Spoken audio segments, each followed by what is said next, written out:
quarentena e a depressão.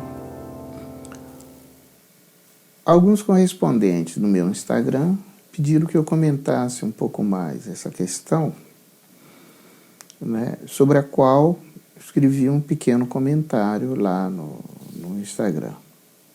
E é isso que eu pretendo fazer agora. A depressão,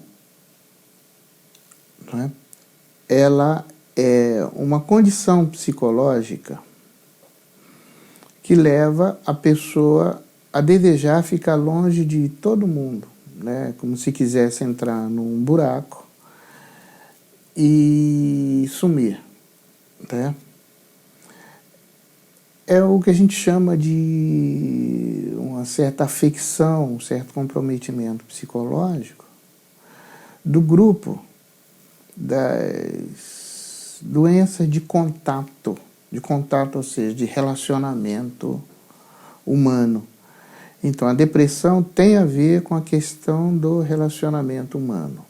Então, o relacionamento humano ele se torna pesado para a pessoa a um ponto de ele ser indesejado, né? E isso não é uma coisa simples, né? Porque não se pode nunca esquecer, né, que o ser humano ele é dotado de linguagem articulada, ou seja, uma linguagem que permite a ele ter uma precisão muito grande em relação àquilo que comunica, de tal maneira que apenas pela comunicação é possível transmitir ao outro tamanha experiência que o outro adquire um conhecimento de coisas que não viveu como se as tivesse vivido, né? Então, não é vamos dizer, um probleminha pequeno, um probleminha secundário. A questão da depressão, porque ela coloca o indivíduo justamente numa posição oposta àquela que, por natureza, é a dela, né? Então, seria, por exemplo, como um cachorro impedido de latir, né? O gato impedido de miar e coisa do gênero, alguma afecção que os colocasse nessa condição, né? Eles, né, se comunicam com os próximos, seja de maneira amigável ou hostil, da forma como ele se comunica. E o ser humano, ele é uma criatura vocacionada ao conhecimento, a transmitir conhecimento, a receber conhecimento, e o instrumento máximo, mais elevado para isso é justamente a linguagem. E não faz sentido o indivíduo ter o dom da linguagem e não falar com ninguém, né? Então a depressão ela é algo que ataca um certo elemento central, constitutivo da natureza humana, né? Claro que para poder tratar essa questão de maneira, vamos dizer, apropriada, ela tem que ser tratada assim, caso a caso, né? Não é possível ter uma receita que, dando essa receita, por exemplo, ela seja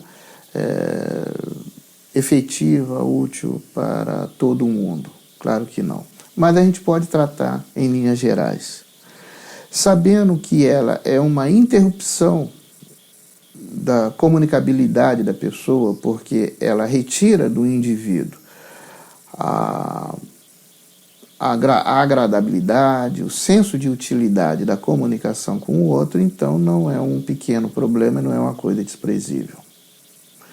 Agora, quais fatores podem provocar esta desagradabilidade com relação ao convívio com o outro? São vários esses fatores,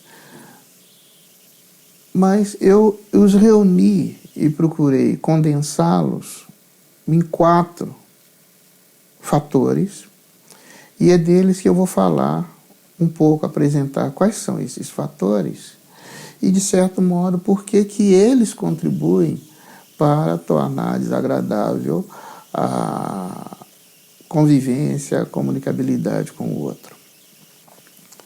E por que a quarentena ela tem um peso grave nesse processo. Porque a quarentena, ela retira da pessoa a possibilidade de contato por escolha, né? Por exemplo, a pessoa ela não pode escolher com quem conviver, ela acaba convivendo com quem está próximo e, de certa maneira, dentro da casa dela, né? E ainda que ela ame muito a família, que a família se viva de uma maneira harmoniosa, né? Mas há outras pessoas, extra-família, com que o indivíduo divide certas experiências que a família é incapaz de suprir essa falta.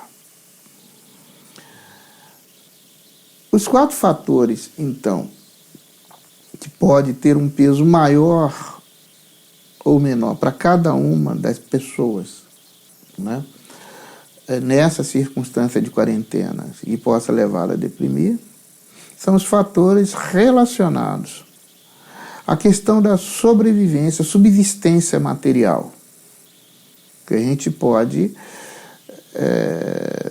resumir dizendo que são os fatores de natureza econômica. O que é fator econômico? Então, todas aquelas condições, todos os elementos que estão relacionados com a questão da sobrevivência física do indivíduo, né? Então, por exemplo, em certas condições de vida menos industrializadas, por exemplo, o indivíduo vive da caça, do plantio. Então, esses são os fatores econômicos, certo? Se ele está impedido de caçar, está impedido de plantar, isso coloca em risco a vida dele, né? Então, o fator econômico na nossa sociedade, que é uma sociedade mais complexa e industrializada, então, está diretamente relacionado com a questão do trabalho, né?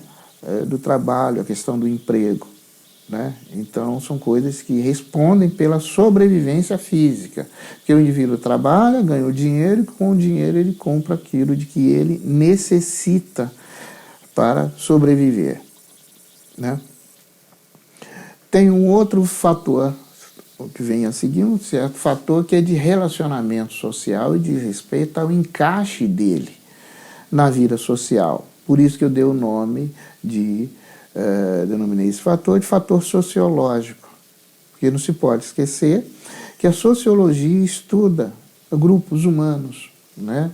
E a questão de força, né, de poder de um em relação ao outro, e também a questão do poder intragrupos. Esse é o objeto do estudo da sociologia. Ela não estuda o indivíduo, ela estuda grupos de indivíduos. Então, estuda grupos e sua força, né?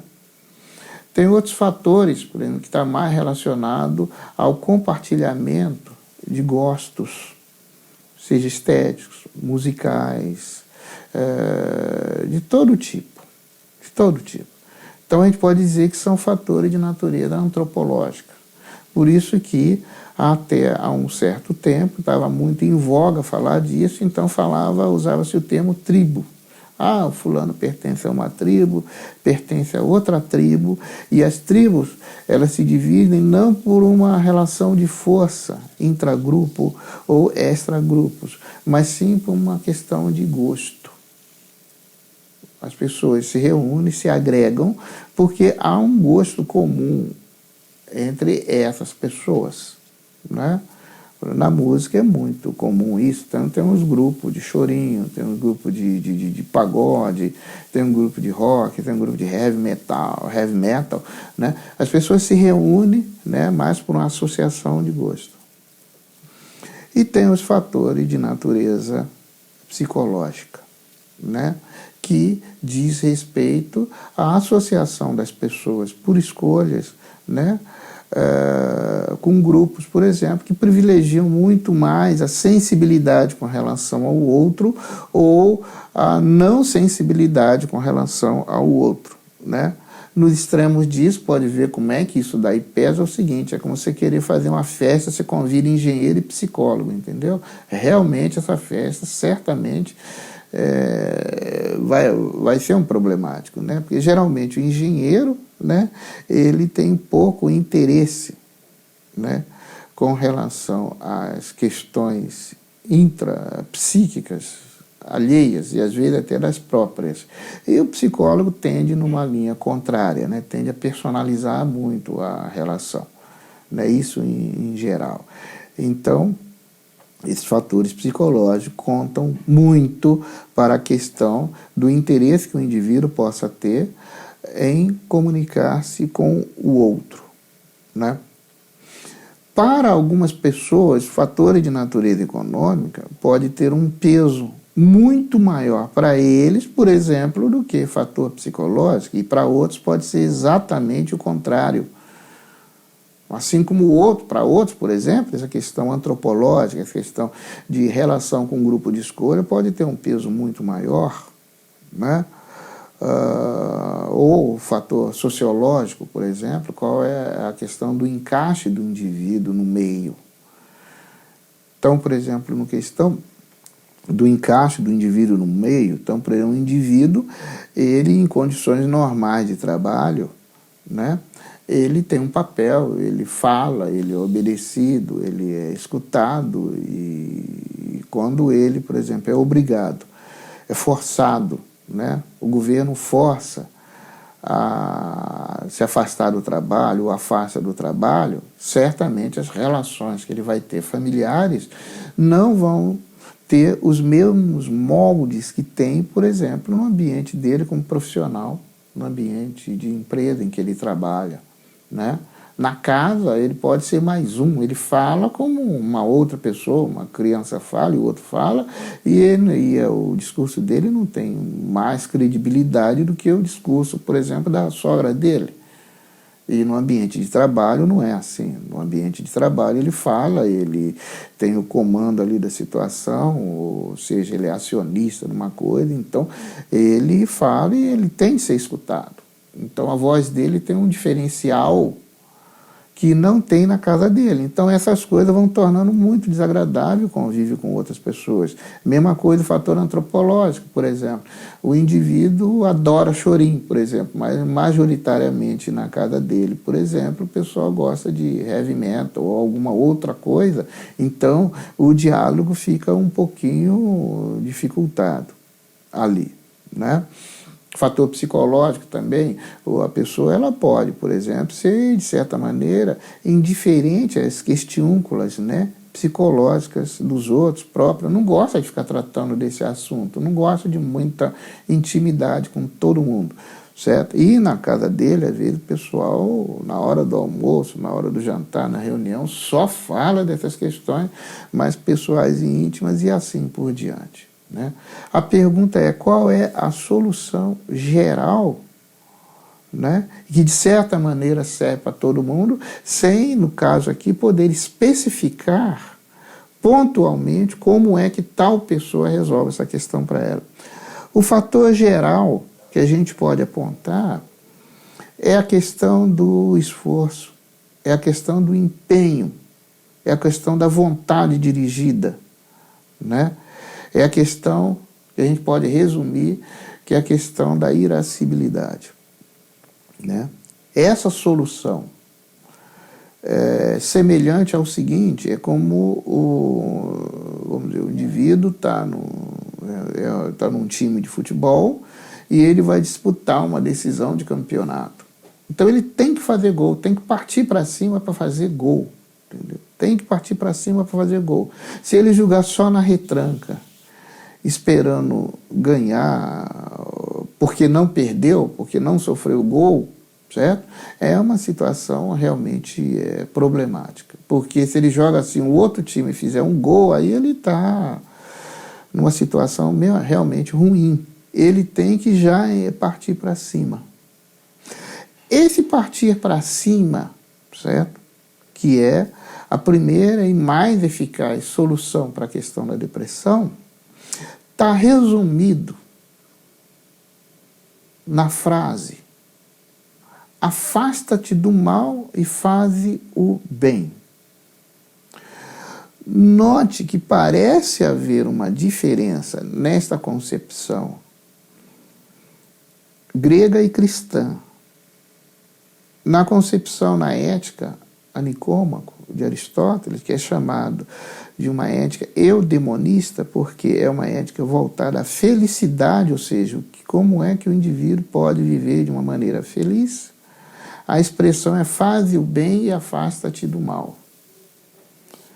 Já na Bíblia e no cristianismo, a fórmula é afaste-se do mal e faz o bem. Qual é a diferença entre essas duas coisas?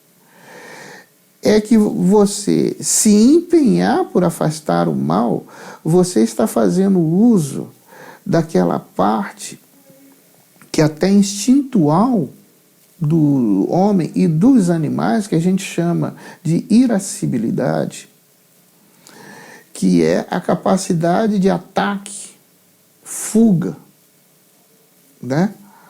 Colocando isso em primeiro lugar, e em segundo lugar a concupiscibilidade, que é o desfrute daquelas coisas que sustentam a vida do indivíduo e a vida da espécie. O que sustenta a vida do indivíduo e da espécie, a comida, a bebida, sexo, de certa maneira é um encaixar-se passivo em relação à circunstância. Enquanto que interessa o encaixar ativo do indivíduo na circunstância. É isso que combate a depressão.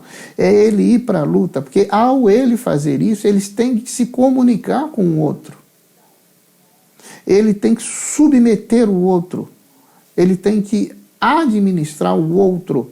Ele tem que submeter-se ao outro. Ele tem que ter as ações administradas pelo outro. Então, ele é totalmente ativo. E aí, então, essa sinergia, né, das faculdades de entendimento dele, da disposição muscular, da atividade cerebral, essa atividade faz com que ele, então, haja contra algo que tende a suprimir nele aquilo que é o elemento constitutivo e diferencial, pode-se dizer até por excelência, de toda outra espécie viva, de toda outra espécie animal viva, que é exatamente o dom da comunicabilidade, a linguagem. Quando ele passivamente desfruta das coisas, a linguagem tem um poder muito pequeno, tem um poder relativo, tem um poder fraco. É como jogar na retranca. E a retranca funciona até antes de tomar um gol, porque quando toma um gol, a estratégia da retranca vai para o beleléu.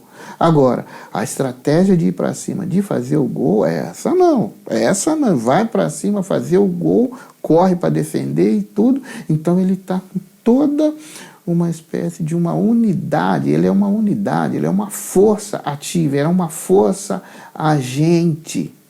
E aí, não somente a depressão e coisa do gênero não prevalecem contra ele. E essa é a solução. E se a questão do afasta-te do mal e faz o bem tem todas essas características de ser manutenção pelo indivíduo daquele dom fundamental dele, da linguagem, que é a máxima expressão daquela parte racional presente na definição do homem, que o homem é um animal racional, ou seja, porque ele é um corpo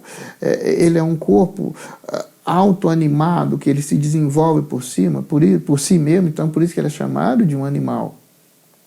E é racional porque ele é dotado de linguagem articulada. É exatamente isso que está contido na frase afasta-te do mal. Ou seja, use da sua capacidade de comunicar, de entender a comunicação com o outro e vá para cima. Né?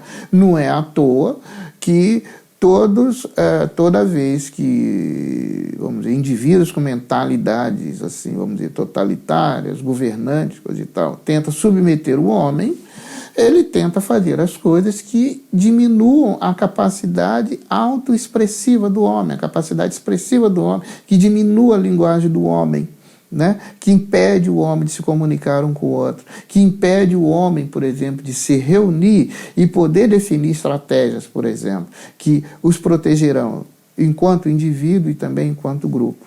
né? Porque é como que forçasse a pessoa e os grupos a não se afastarem do mal. E qual o mal em questão? É o mal de perder a capacidade da comunicabilidade, daquilo que diferencia o ser humano de todas as outras espécies.